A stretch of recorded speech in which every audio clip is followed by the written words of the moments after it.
أعوذ بالله من الشيطان الرجيم بسم الله الرحمن الرحيم أينما تكونوا يدرككم الموت ولو كنتم في بروج مشيدة وإن تصبهم حسنة يقولوا هذه من عند الله وإن تصبهم سيئة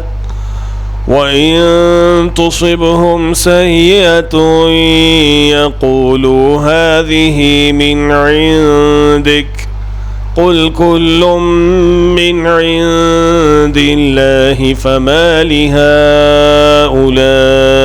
القوم لا يكادون يفقهون حديثا।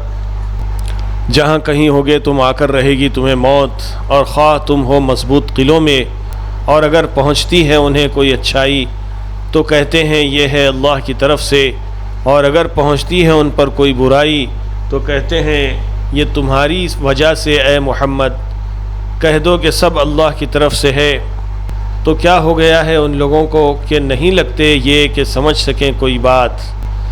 Where ever you may be will overtake you the death, and even if you are in lofty towers, and if reaches them some good, they say this is from Allah, and if befalls them an evil, they say this is because of you, O Muhammad. Say all is from Allah. So what is the matter with these people? They do not seem to understand a word.